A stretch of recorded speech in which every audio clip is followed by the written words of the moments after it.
What kind of actor you are and what kind of director is Rahul? చేసి చూయించడానికి నేను కూడా అగైనిస్ట్ అండి. నాకు కూడా నచ్చదు. అంటే ఇప్పుడు నేను ఒక సినిమా ఒప్పుకున్నాను. ఆయన నాకు కథ చెప్పిన తర్వాత నాకు 'రమణ్ రాఘవ'లో విక్కీ కౌశల్‌లా చేయాలి అన్నాడు. నేను చేయనండి. ఇంకా రోల్ మార్చండి లేదా నేను ఈ సినిమా వదిలేస్తాను అన్నాను. ఇంకా నాకు విక్కీ కౌశల్ వచ్చేస్తాడు బ్రెయిన్‌లోకి. ఆయన ఎలా చూసుంటాడు, ఎలా నడుచుంటాడు. ఇంక నేనేం చేస్తాను?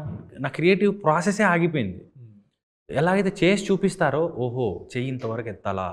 ఓకే. కన్ను ఇలా ఐబ్రో ఇలా పెడితే ఆయనకు నచ్చుతది. ఓకే. సో, ఇలా అడుగుతున్నాను నన్ను చేయమని. నా కాన్షియస్ ఎంతసేపు ఇక్కడ ఉంటది. నాకు సాత్వికం మీద ఏమి ఉండదు. నేను దీన్ని ఎలా బెటర్‌గా పర్ఫార్మ్ చేయాలనేది ఏమి ఉండదు. ఆయన చెప్పిన ఇన్‌స్ట్రక్షన్స్ మీదే ఉంటది. అదే గనక నన్ను నా రోల్ ఇది. దీని ఫిజికల్, సోషల్, సైకలాజికల్ డైమెన్షన్స్ ఇలా ఉంటాయి. దీని వృత్తి ఇది, దీని ఏజ్ ఇది, ఇది ఇలా బిహేవ్ చేస్తది. దీనికి కారణం ఇది అని నాకు చెప్తే నేను ప్రిపేర్ అయ్యి వస్తా. అది నీకు నచ్చకపోతే చేంజెస్ చెప్పు. నేను ఇలా అనుకోలేదు, ఇలా అనుకున్నాను. దీనికి ఇంత కోపం ఉండదు. ఇది ఇంత స్ట్రెయిట్‌గా నడవదు. అప్పుడు నేను చేంజ్ చేసుకొని మళ్ళీ ఇంకొకసారి చూపిస్తా. యెస్. కానీ నువ్వు చేసి చూపిస్తే నాది ఎంతసేపు ఇమిటేషన్ మీదకి పోతది. నేను పప్పెట్‌ని కాదు. నాకు స్ట్రింగ్స్ వద్దు. నేను ఒక ఆర్టిస్ట్‌నే. డైరెక్టర్ కూడా ఒక ఆర్టిస్టే. కలిసి దాన్ని డెవలప్ చేద్దాం.